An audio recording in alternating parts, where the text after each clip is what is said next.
આપણા અનુભવના શબ્દો તેમજ સાધક સંતાના જે શબ્દો છે એના ઉપર આપણે વિચારધારામાં જવાનું છે અને સારું રોજના નિયમ પ્રમાણે જે સત્સંગ ધારામાં રહેતા હોય એના અંતકરણો શુદ્ધ થાય. સત્સંગમાં રહેવાથી આપણું મન, બુદ્ધિ, ચિત્ત આ બધું શુદ્ધ થાય છે અને અંતકરણની શુદ્ધિ સિવાય આપણને આત્માનો પરિચય થતો નથી. પહેલાં આપણા અંતકરણ એટલે મન, બુદ્ધિ, ચિત્તને, અહંકારને શુદ્ધ કરવા જોઈએ. તો આ અંતકરણોને શુદ્ધ કરવા માટે સત્સંગની જરૂર છે. बहुत करे सत्संगा तो थाय संशय का भंगा. सत्संग ये मोटू धाम છે. પછી ભલે જીવનમાં સદગુરુ આપણને મળે સત્સંગ આપણે કરવાનો છે, પરંતુ જ્યારે આપણે દુઃખીમાં ગયા ત્યારે સત્યનો સંગ કરવા માટે ગયા.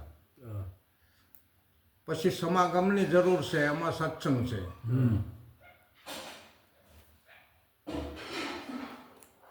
જુગતી એટલે આપણા માટે શિવરાત્રિ છે. 12 મહિને શિવરાત્રિ આવે,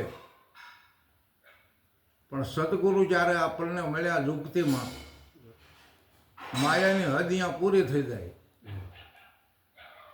પછી આ જીવાત્માને શિવમાં ભળવા માટેની રાત્રિ એને શિવરાત્રિ કહેવાય અને એ છે આપણી જુગતી. શિવ તદાકાર જે આત્મા છે એનું જ્ઞાન સદગુરુ આપણને બતાવે અથવા ઓળખાવે અથવા સંભળાવે. અને જો આ જીવાત્મા એવી જુગતીરૂપી શિવરાત્રિની અંદર જાગ્યો નહીં તો એના માટે કાયમની જીવરાત્રિ છે. અને જીવરાત્રિ વિતાવતો વિતાવતો અંતે કાળ રાત્રિની અંદર આવીને ઊભો રહે. પછી આ ખોળિયો પડી જાય. પછી જીવને જાગવાનું હતું, જીવને શિવમાં ભળવાનું હતું, એ બધું બાકી રહી જાય. શિવમાં ભળવું એટલે જીવ જે દશા છે આપણી એને મટાડવા માટે સત્સંગની જરૂર છે. સદગુરુના ચરણે જ્યાં પછી જીવ દશા રહેવી ન જોઈએ. જ્યાં સુધી જીવ દશા હોય ત્યાં સુધી આપણને મોહ માયા અને ત્રિગુણી માયાની અંદર આપણે રચ્યા પચ્યા રહેવું પડે છે. જીવમાંથી મુક્તિ એ જ આપણી મુક્તિ છે. જીવરૂપી થયેલું ઊભું દર્દ એને મટાડવા માટે સદગુરુ આપણને અમર ઔષધિ આપે. અને જો એ અમર ઔષધિ એટલે અમર દવા આપણને જો લાગુ પડે તો આ જીવ છે એ દર્દ રહેતું નથી. જીવ રહે નહીં એટલે પછી અંતકરણો ઓગળી જાય. એમ જુગતી એ આપણા માટે સર્વશ્રેષ્ઠ છે. આપણામાં ઐશ્વર્ય શક્તિ જુઓ, નારી સ્વરૂપના જેના નામ છે અને એ શક્તિ સ્વરૂપ છે. એમાં વાણી જે રહી એ સ્ત્રી સ્વરૂપ છે, પણ વાણીમાં શક્તિ હોવી જોઈએ. અને શક્તિ છે તો એવી વાણીની રજૂઆત થતાં વાણી શક્તિ સ્વરૂપ બની જાય. યા દેવી સ્વરૂપતે શું શક્તિ રૂપેણ સહિતા નમતશ્ચે નમતશ્ચે નમતશ્ચે નમો નમઃ. પછી આપણી નુરત સુરત બે સ્ત્રી સ્વરૂપ છે, એ પણ શક્તિ સ્વરૂપ બની જવી જોઈએ. નૂરતા એટલે આપણી આ દ્રષ્ટિ અને આપણી સુરતા, આને શક્તિ સ્વરૂપ બનાવવાની છે. પછી આપણામાં આવેલી 10 ઇન્દ્રિયો સ્ત્રી સ્વરૂપ છે. 5 જ્ઞાન ઇન્દ્રિય અને 5 કર્મ ઇન્દ્રિય, આને શક્તિ સ્વરૂપ બનાવવાની છે. અને આ બધા મળી આપણને એક કાયાની અંદર જોઈન્ટ કરી દીધી છે. તો કાયા છે એ સ્ત્રી સ્વરૂપ છે, તો કાયાને પણ શક્તિ સ્વરૂપ બનાવવાની છે. શક્તિ સ્વરૂપ બનાવવામાં આપણો અનુભવ, આપણને મળેલા મહાપુરુષ અને મહાપુરુષના શબ્દોને આધીન થઈ અને આપણો અનુભવ એમાં લાંબો કરવાનો છે. કેમ કે એક શબ્દ ગુરુદેવ કા તાકા અનંત વિચાર, થક ગયે મુનિજન પંડિતા જેનો વેદનો પામે પાર. સદગુરુએ ભલે આપણને નામનો ઉપદેશ આપ્યો, એક જ શબ્દ સુનાયો. સદગુરુએ એક જ શબ્દ સંભળાવ્યો આપણને, પરંતુ એક શબ્દના અનંત વિચારોમાં આપણી અનુભૂતિ થવી જોઈએ. દેશરે દેખાડ્યો મને હુતા જગાડ્યો, અલખ પુરુષ ઓળખાયો, ભવસાગરમાં બુડતા તાર્યો અને જમણાના હાથેથી છોડાયો. આ મહાપુરુષ સિવાય આવી રીતે કોઈને જ્ઞાન આપી ન શકે, બીજું કોઈ ન આપણને આપી શકે. એવો દેશ કયો દેખાડ્યો આપણને? અગમ દેશ. અગમ દેશ છે એ જ સદગુરુનો દેશ છે. અને આપણે અજ્ઞાન રૂપી ઊંઘમાં હતા તો સદગુરુએ આપણને જગાડ્યા કે જાગો, તમારે હોવાનું નથી. અને આ ભવસાગર આપણું જ્યાં સુધી ખોળ્યું ટકે, આને ભવસાગર કહેવામાં આવે. ખારામાં ખારો છે, પરંતુ અમૃતરૂપી મહાસાગર મહાપુરુષ મળી જાય એટલે આપણે એમાંથી એક જ છણામટની ચમચી લેવીને તો એ બસ એને ઔષધ કહેવામાં આવે. એવી ઔષધ આપણે પ્રાપ્ત કરી છે, પછી આપણે અનુભવ કરવાનો છે. આ જુગતી પછી આપણે ઉપદેશ પછી ભક્તિ કરવાની છે. ભક્તિ મહાપદ જો મળે એને લગ્ન કરી ઘરે લાવો, મહામણી પડી મેદાનમાં આળસ તજી ઉપાડો. ભક્તિ મહાપદ છે. ભક્તિ કરતા ભગવાન આપણું કામ કરે. અમારા ગુરુ મહારાજ કહેતા કે ભક્તિ કરતા ભગવાન નો કામ કરે તો શું કામ ભક્તિ કરવી પડે? પણ આપણે ખ્યાલ કરવાનો, નજર કરવાની કે ખરેખર આપણે ભક્તિ કરવી છે કે નહીં. મેન ભક્તિ તો 5 શીલ સદગુરુ મહારાજે આપણને આપ્યા અને આપણને શીલવંત બનાવ્યા કે ભાઈ ચોરી, દારૂ, જુગાર, પરમાઠી, પરપુરુષ, પરસ્ત્રી નહીં, અને 3 તપ અને ગુરુનું વચન, આ 9 પ્રકારની ભક્તિ, એવા શીલવંત બનાવી દીધા છે. પરંતુ જો આપણે ભક્તિ કરતા હોય તો અંતરના ઊંડાણમાંથી કોઈ અજ્ઞાન ન રહેવું જોઈએ. અંતર આપણું ચોખ્ખું થઈ જવું જોઈએ. આપણામાં અભિમાન રહિત બનવાનું છે. દંભીપણું આમાં રાખવાનું નથી. આપણે આપણું ક્રિયામણ કર્મ કરતાં કરતાં આપણે કંઈક એવું પરમાર્થ કર્મ કરવાનું છે. तुलसी वही संसार में 5 रत्न है सार, संत मिलन, हरिभजन, दया, दान અને ઉપકાર. આપણું ક્રિયામણ કરતાં કરતાં આપણે સૂચિત કર્મ કરવાનું છે, પરમાર્થ કર્મ કરવાનું છે. અકર્મ નથી કરવાનું. પ્રારબ્ધ કર્મથી છૂટવા માટે આપણે બહુ મહેનત કરવી પડે છે.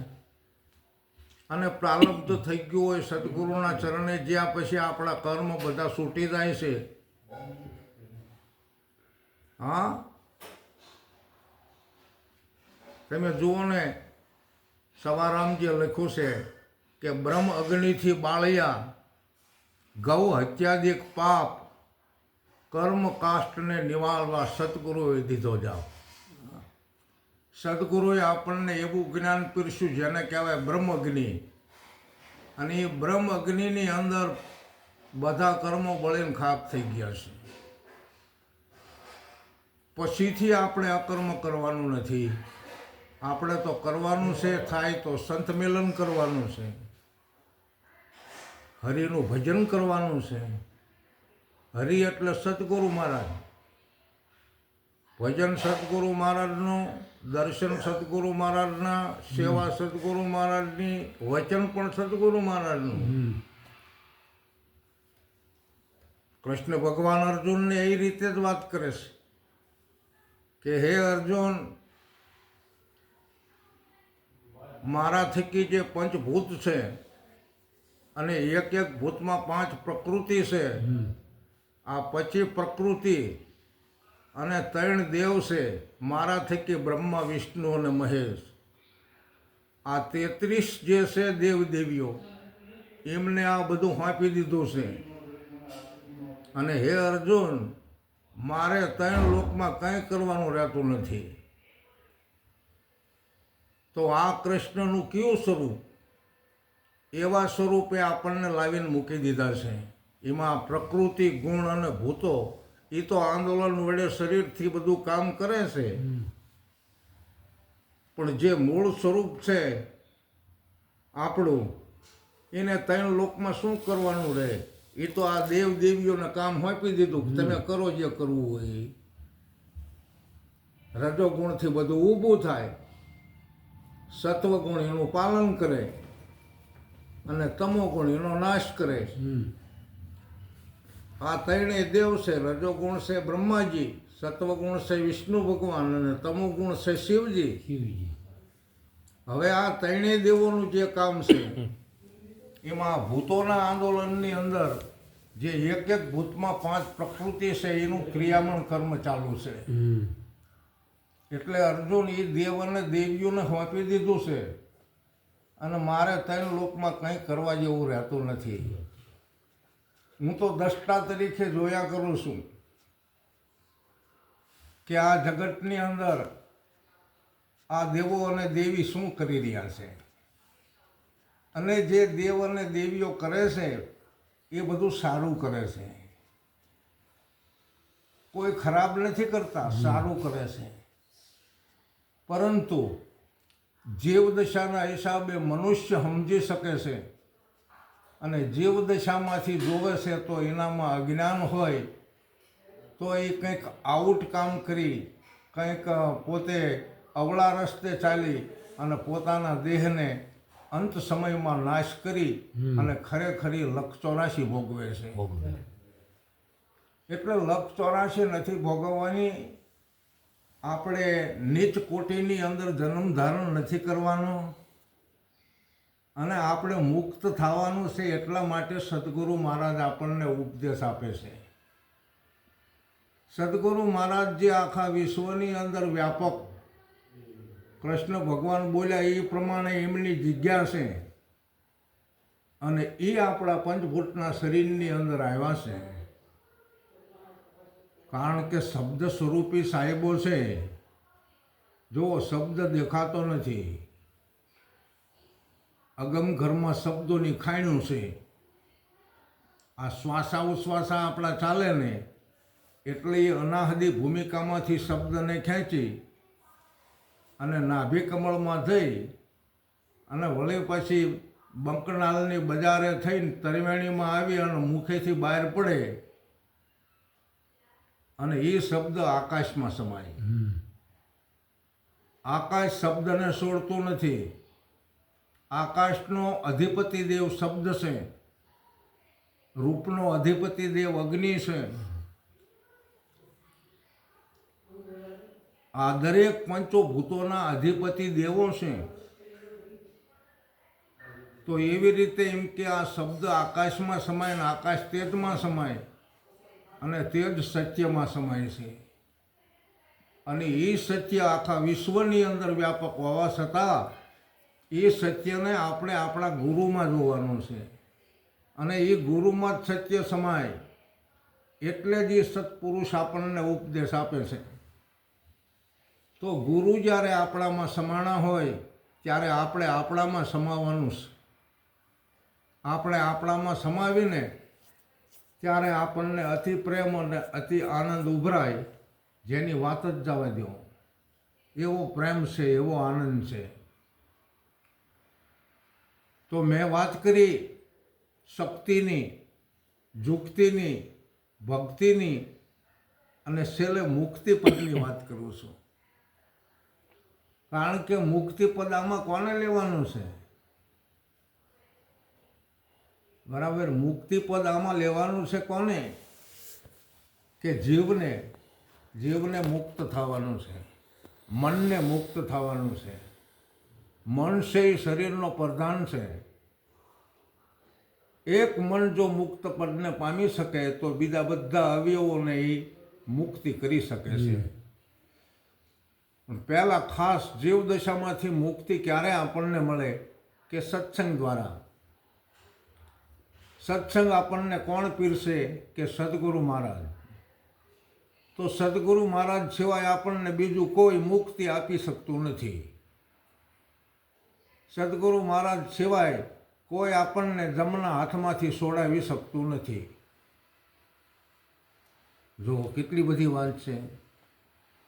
તો આ પંજા લાગ્યા હોય જેને પિયુતણા પોગાના પ્રમાણ, જાપ જંપે ઝુકતે જડ્યા પછી દાણી માગે નહીં દાણ. દાણી માગે નહીં દાણ, એ તો શબ્દને ભરે સલામ. કાળદળમાં વ્યાપી રહ્યો અવિગત પુરુષ નામ. સ્વામી ફુલકરજીએ છાપ દીધી, સાહેબે બતાવી શાન. અમર ભેદ મને ઓળખાવ્યો, સવો કહે સતનામ. આપણે સતનામને જાણવાનું છે. નિજ નામ કયો, સતનામ કયો, મૂળ નામ કયો, કેવલ નામ કયો. આપણે તો એ નામના પારખશી. અને પારખ પદ સદગુરુ મહારાજે આપ્યું છે. તો આપણને નામ નક્કી થવું જ જોઈએ. નક્કી કરો ને નામ, સમરો સદગુરુ શ્યામ. પરખી લો પુરુષને, નક્કી કરો નામ. નામ આપણને નક્કી થઈ જ જાય. સવારામજીએ કહી દઉં સમરો સદગુરુ શ્યામ. અને જે સદગુરુ નામના આશરે ગયો છે એ બંધનમાંથી જરૂર છૂટી શકે છે. ઉપદેશ પછી, જ્ઞાન પછી આપણને જેટલું જેટલું બંધન હશે એટલી આપણી મુક્તિ નથી. બંધનમાંથી છૂટવાનું છે, બંધન મુક્ત થવાનું છે. સદગુરુ મહારાજ બંધન મુક્ત પદ છે. ચાહે ભલે ગમે તે કોઈ અધિકારી હોય, પણ સદગુરુ પદને લાગુ પડ્યું છે એટલે સદગુરુ પદ તો બંધન મુક્ત છે. એ કોઈને જ્ઞાન આપે તો એ બંધનમાંથી મુક્તિ અપાવે. પછી સદગુરુના જે સગુણ સદગુરુના આપણે કોઈ દોષો ક્યાં જોવાના છે? સદગુરુના કદાચ કોઈ અવગુણ કદાચ આપણે નજરે સડે તો એ તો આપણામાં હોય તો નજરે સડે. સદગુરુ ક્યાંય કરવાનું છે. સદગુરુ સગુણ સ્વરૂપવાળા ગમે તે કરતા હોય, ગમે તે મહેનત કરતા હોય, ગમે તે ધંધો કરતા હોય, પણ આપણે તો સદગુરુ પદના જ્ઞાનના આપણે ચાકર બનવાનું છે. સદગુરુ પદના જ્ઞાનના ચાકર બનવાનું છે. કેવા? ચિઠ્ઠીના ચાકર. સદગુરુ મહારાજના જ્ઞાનના ચિઠ્ઠીના ચાકર જેને કહેવામાં આવે. હવે જે આ બન્યા છે એ જગતની અંદર તમે જુઓ તો કે હું તો ભાઈ દાસનો દાસ છું. એમ કે છે દાસનો દાસ છું, હું કંઈ છું નહીં. અને ખરેખર ક્યારેય કહી શકે કે એ પણ સદગુરુના ચિઠ્ઠીનો ચાકર બનેલો વ્યક્તિ છે. એટલે તો મુક્તિ પદની વાત છેલ્લે મેં કરી કે સર્વ બંધનમાંથી છૂટવું સદગુરુ મહારાજની દયાથી. તો અંત સમા સુધીની અંદર આપણને જરૂર મુક્તિ પદની પ્રાપ્તિ થાય. તો શક્તિ, જુક્તિ, ભક્તિ અને મુક્તિ વિશેની મેં અત્યારે વાત કરી.